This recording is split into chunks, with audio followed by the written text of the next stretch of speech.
우리의 신앙의 기본, 그리고 이 기본 위에 선 신앙인의 삶의 기준과 우리가 나아갈 삶의 방향들을 함께 나누고자 합니다. 첫째로 신앙의 기본은 하나님 말씀입니다.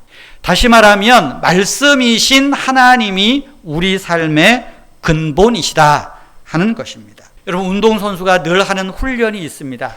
기본적인 거 합니다. 가볍게 뛰고요, 스트레칭해서 몸 풀고요, 기본적인 거 하는 거예요.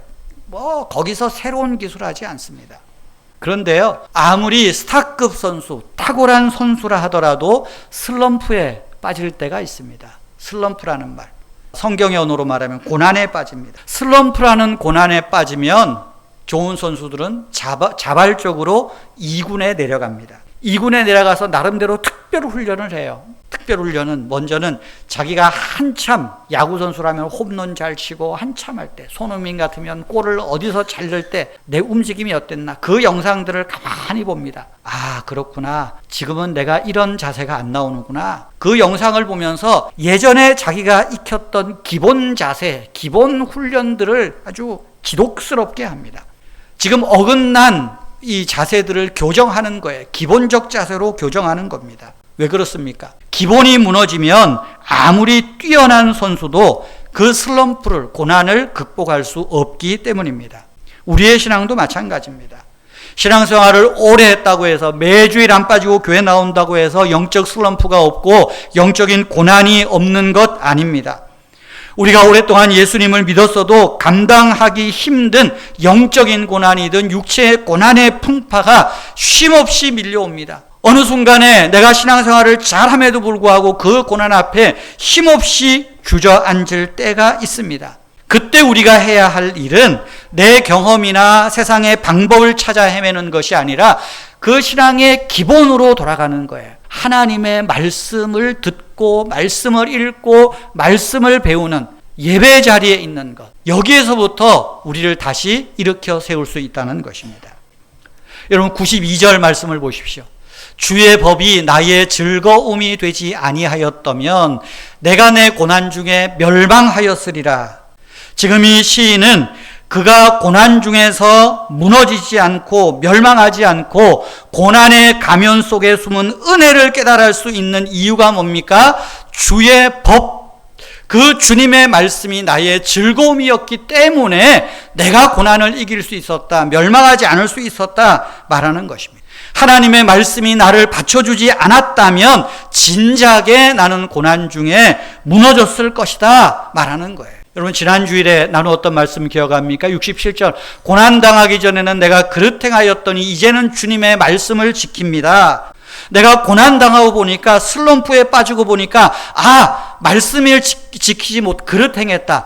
내가 지금 기본에서 무너진 거예요. 기본 자세가 흐트러진 거예요. 그래서 고난을 통해서, 슬럼프를 통해서 말씀으로 돌아가는 것, 말씀으로 내 기본기를 다시 세우게 되었다. 그 말씀 아니겠습니까? 그렇게 기본으로 돌아가서 기본 위에 다시 서고 보니까 71절에서 고난당한 것이 내게 은혜라. 고난 속에 숨어있는 그 은혜, 가면, 고난의 가면 속에 숨은 은혜를 보게 된 것이죠. 그리고 77절에서 주의 긍휼하심이 내게 임하사 나를 살게 하소서. 주의 법은 나의 즐거움입니다. 77절에 주의 법은 나의 즐거움입니다. 이 말을 92절에서 받는 거예요. 주의 법이 나의 즐거움이 아니었다면 내가 진작에 영적 슬럼프, 고난 중에서 무너졌을 것입니다 말하는 것 아니겠습니까? 성도 여러분, 세상에 완전한 것 다 끝이 있습니다. 그러나 주님의 계명들은 비할 데 없이 영원하고 완전한 토대라는 거예요. 그것을 89절부터 쭉 이야기를 합니다. 여호와여, 주의 말씀은 영원히 하늘에 굳게 섰습니다. 주님의 성실하심은 대대에 이릅니다. 천지가 주의 규례대로 오늘까지 있는 것, 만물이 주의 종이 된 까닭입니다.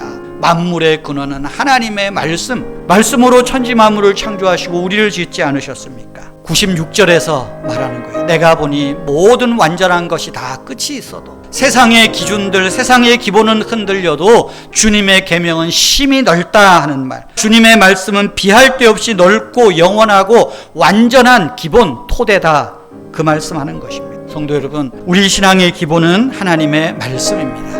말씀하시는 하나님이 내 삶의 토대입니다. 고난의 가면을 쓰고 오는 은혜를 어떻게 발견할 수 있는가? 우리가 신앙의 기본에 서는 거예요. 말씀에 서는 거예요. 여러분, 위조지폐 감별사들이 얼마나 많은 가짜 돈을 만지겠어요? 보겠어요? 위조지폐 감별사들은요, 위조지폐를 연구하는 게 아니라 진짜에 충실하는 거예요. 기본에 충실한다는 것입니다. 때문에 감각적으로 아는 거예요. 우리 신앙도 마찬가지입니다. 기본에 설 때, 기본에 충실할 때 고난 뒤에 오는 은혜가 있다는 것 감각적으로 압니다. 이 감각이 우리에게 깨워져야 하지 않겠습니까? 성도 여러분, 여러분들이 힘들고 어려운 시간들을 지날 때 여러분 마음 가운데 떠올랐던 하나님의 말씀들이 있습니까? 여러분이 지금껏 붙들고 있는 그 하나님의 말씀, 소중히 여기는 그 말씀들이 있으세요? 그 은혜의 감격들이 있습니까? 여러분, 힘들 때, 어려울 때 그 말씀들, 그 은혜의 순간들을 기억하십시오. 그리고 그 말씀들을 암송하시고 말씀들을 읽으십시오. 힘들고 어려울 때는요, 시편은 성도의 기도거든요. 잠언을 보세요. 신앙이 흔들릴 때는요, 로마서를 보시든지 요한복음을 보시든지 여러분들 마음 가운데 새겨진 그 말씀들을 한번 떠올려 보십시오. 그 말씀으로 돌아가는 것, 은혜로 돌아가는 겁니다. 두 번째로 말씀은